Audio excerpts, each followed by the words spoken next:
Folks, the white supremacist in the White House is basically cutting us off from our various allies, and he's seeding the country with his white supremacist rhetoric to the point that there's going to be a reckoning. Now, if you haven't kept up with current affairs, in the past, Donald Trump has, on a consistent basis, retweeted white supremacist rhetoric on Twitter. And when questioned about it, he basically says, throws his hands in the air and says, oh, he just retweeted stuff. He doesn't necessarily agree with the stuff that he retweets. He just retweets. So we're supposed to accept that. His comment as far as the Charlottesville incident is concerned, those neo-Nazis and white supremacists, there's a bunch of good people in there. But this latest deal, excuse me, where he retweeted anti-Muslim white supremacist rhetoric from fringe groups in the United Kingdom, so infuriated the people in England that at this point they want to have the state visits that are supposed to be scheduled, they want them canceled. They do not want this man to see the Queen. The mayor of London has said that Donald Trump is persona non grata. They do not want to see him anywhere near London. So that's two of our major allies that Donald Trump is pissed off. He's pissed off the Prime Minister of the United Kingdom. I think her name is Lisa, her last name is May. I think might be Lisa May, I'm not sure. And he's pissed off the Prime Minister of Germany, Angela Merkel. Now, is it my imagination, or is it the fact that these are two women running these two countries that he basically has given the middle finger to? That he's basically told to kiss his ass, and he doesn't give a fuck about them.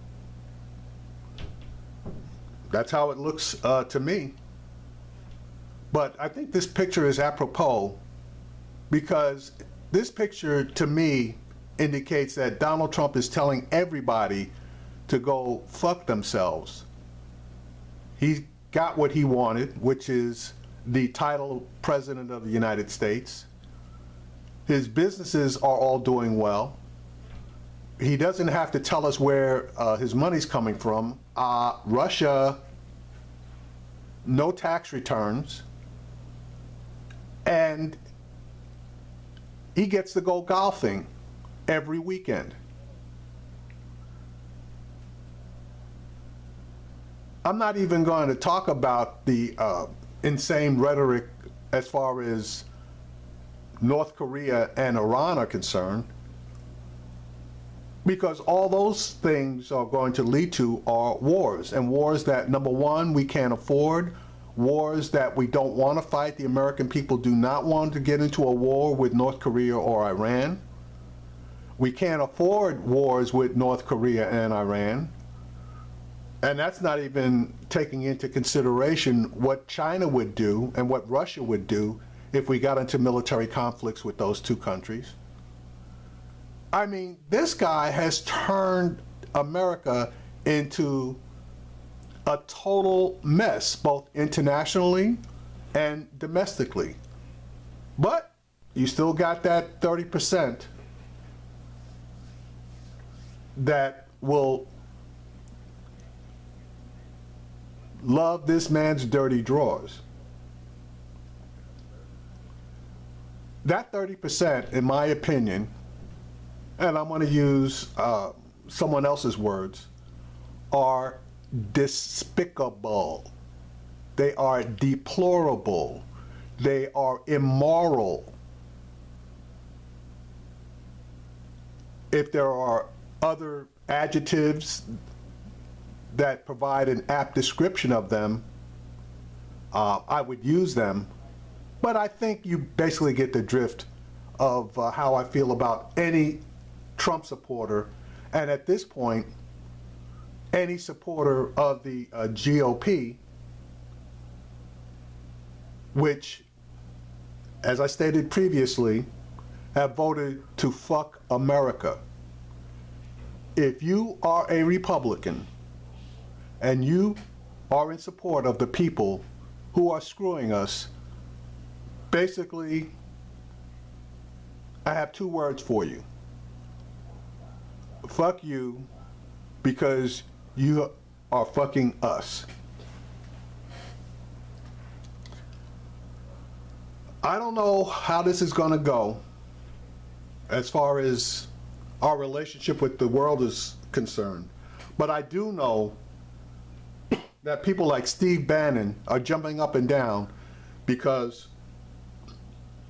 they want to withdraw from the world. They don't believe that America should be a world leader. They're into the mind your own business until the rest of the world basically starts coming after us. And oh yeah, we have nuclear weapons, so we don't have to worry. But war comes in many forms, folks. There is military, there is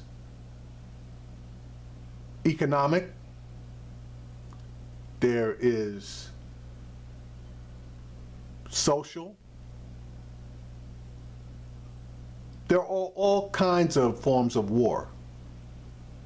The Russians already beat us as far as cyber warfare is concerned.